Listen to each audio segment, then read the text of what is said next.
Bismillahirrahmanirrahim. Assalamualaikum warahmatullahi wabarakatuh.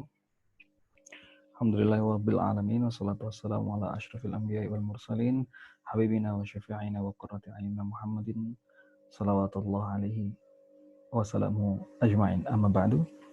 Selamat siang teman-teman semuanya. Hari ini kita bertemu lagi pada video yang insyaallah akan teman-teman nikmati beberapa menit ke depan. Di sini semuanya saya hanya mereview kemarin ya. Ada beberapa poin yang ingin saya sampaikan terkait dengan mata kuliah desain. Kemarin teman-teman dari kelompok keempat itu telah mempresentasikan yang berkaitan dengan standar kompetensi dan kompetensi dasar ya. Lalu apa saja poin-poin yang menjadi dasar dan harus ada dalam kedua poin itu.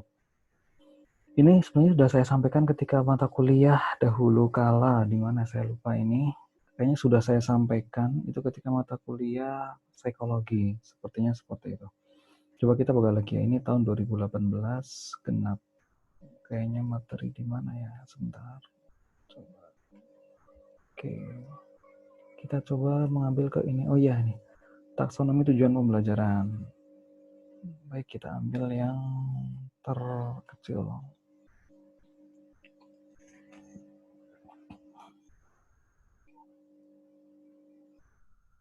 Sambil menunggu dulu, PPT-nya saya buka. Oke, ini. Bismillahirrahmanirrahim. Tujuan pembelajaran. Baik teman-teman semuanya, yang berkaitan dengan kemarin SK dan KD. Ini SK itu tujuan pembelajaran juga.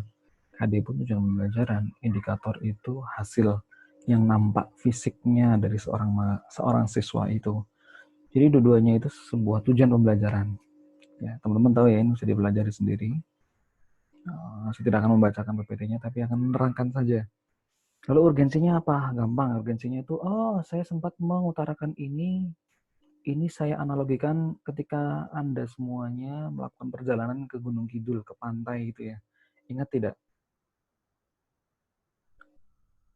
Bedanya Anda menggunakan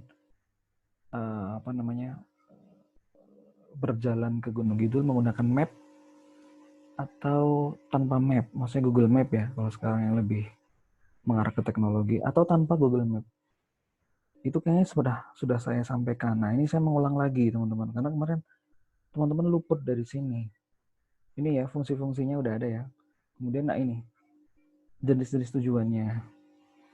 Yang tadi saya katakan sebelumnya bahwa SK itu juga tujuan, KI itu tujuan, KD pun juga tujuan. Lalu yang membedakan apa di antara kedua itu? Baik, yang membedakan adalah ini.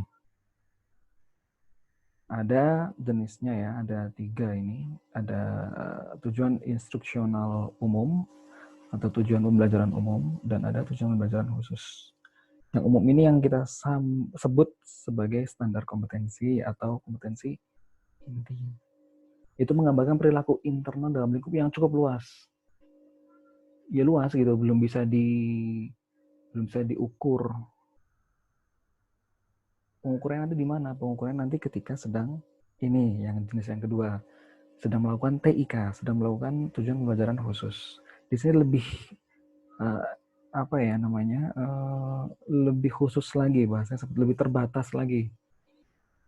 Kalau misalkan tujuan umumnya adalah mengetahui ilmu nahwu, maka tujuan khususnya apa?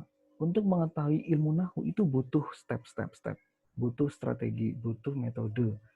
Nah, itu nanti metode-metode ini kalau berhasil dilakukan oleh siswa, itu namanya tujuan pembelajaran khusus. Misalkan, untuk mengetahui nahwu itu butuh belajar mufradat dulu, belajar kosakata, kan seperti itu. Ketika anak atau siswa ini bisa kosakata, berarti tujuan pembelajaran khusus mempelajari kosakata itu terwujud. Tapi nahunya belum, karena nahu itu umum. Seperti itu.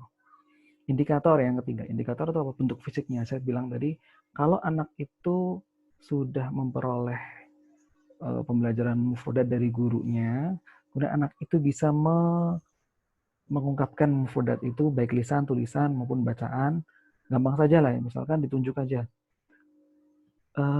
Anda, apa artinya sayyarah? Kemudian dia sudah belajar nih arti sayyarah dengan gurunya ini, dengan ustadznya ini. Lalu dia spontan menjawab mobil. Nah, itu berarti bentuk fisiknya. Dia dengan ucapan, itu namanya indikator. Indikatornya anak ini bisa memperbuat apa? Yaitu dengan melalui lisannya itu. Dia bisa mengucapkan, bisa menerjemahkan. Gitu ya.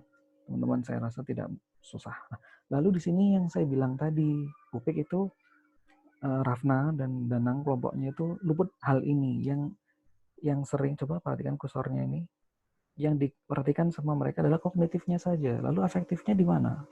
Psikomotornya di mana? Belum ada di situ. Yang ini yang sebenarnya harus dimasukkan dalam KD, dalam kompetensi dasar. Kita coba ya, kita masuk ke contoh-contohnya. Perilaku kognitif kayaknya nggak perlu panjang lebar di sini, mudah saja.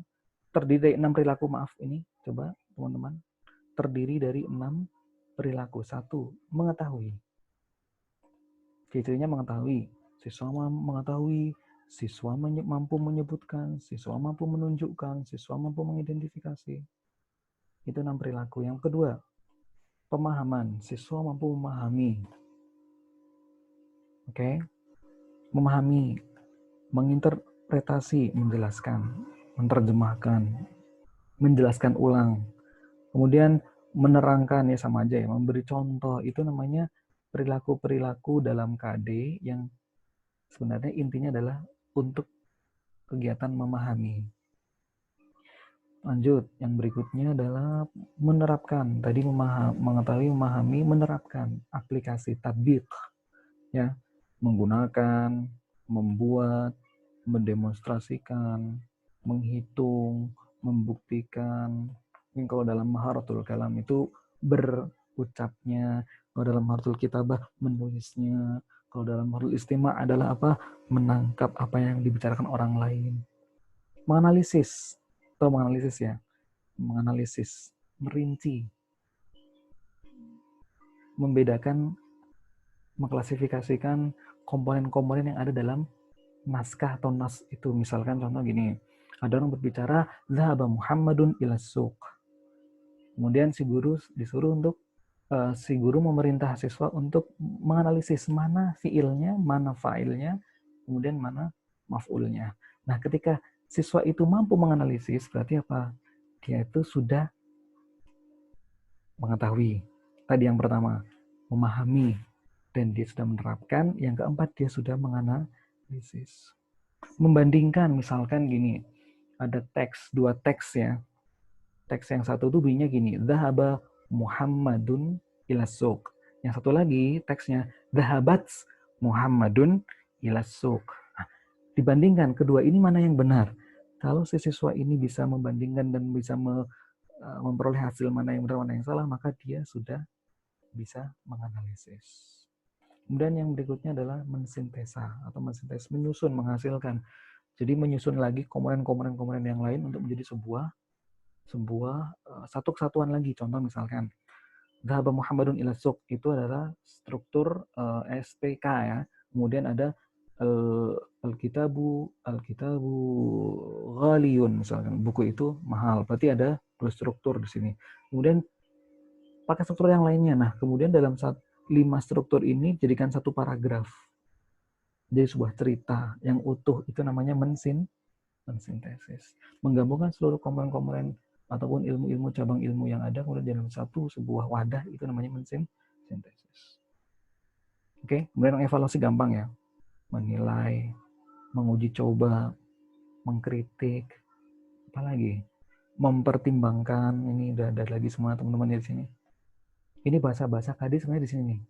Ini adalah bahasa SK yang ini, yang kuning ini.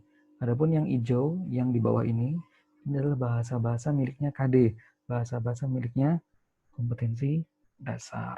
Itu baru kognitifnya. Kurang